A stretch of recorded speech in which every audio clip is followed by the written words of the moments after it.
This past weekend, the hypocritical U.S. propaganda war against China took a new and dramatic turn when President Trump claimed he was going to ban the popular social network TikTok via executive order. Trump claims that the app puts your private information in the hands of the Chinese Communist Party, since TikTok is owned by the Chinese tech company ByteDance. Now, the U.S. government has been targeting TikTok for months now, and the company has been trying to head off any ban at the pass by selling the app or some portion of the app to Microsoft, a U.S. corporation. But the U.S. government has said that they will not accept a sale where ByteDance has even the slightest amount of partial ownership. So what's going on here? Are millions of teenagers about to lose their favorite app because of the new Cold War? Is TikTok some sort of existential threat to your online privacy? Well, every social media app is collecting large amounts of your information in order to sell it to advertisers who will then try to sell you things. Without a doubt, this is an important and huge issue, but according to a range of independent investigations, TikTok is not doing anything exceptional here. In fact, a Washington Post investigation found TikTok is collecting less of your information than Facebook. So why is TikTok being singled out? It's just because it has Chinese ownership. That same Washington Post study we mentioned said that there was scant evidence that TikTok is sending anything to the Chinese government. And TikTok has said they've never even been asked by the Chinese government for data, and that if they were asked, they would resist such request.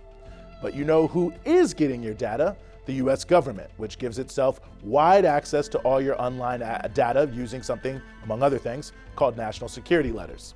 This is a secret subpoena. It comes with a gag order. The government compels companies to give over the customer data and forbids them from telling you about it. In 2019, Facebook said the US government made over 50,000 demands for user data, and that 88% of the time, they gave it to them. The government can also use a FISA proceeding, that's another secret national security court, to get your data, and that court itself has said the government often abuses its authority in seeking FISA warrants.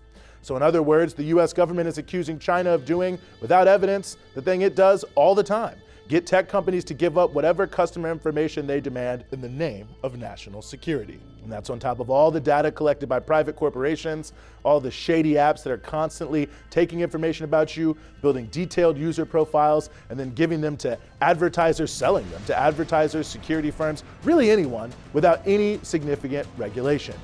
And we've seen Facebook, Amazon, Google, Twitter, and Snapchat all be guilty of this exact thing.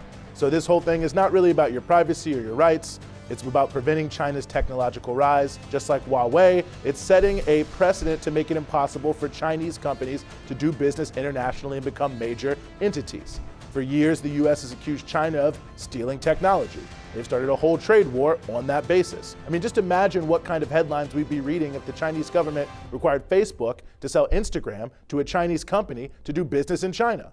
Well, that's what's happening right now here in the US. And yeah, you should be upset about it. Not just because you might be losing the app, but because of the blatant hypocrisy of this anti-China propaganda war.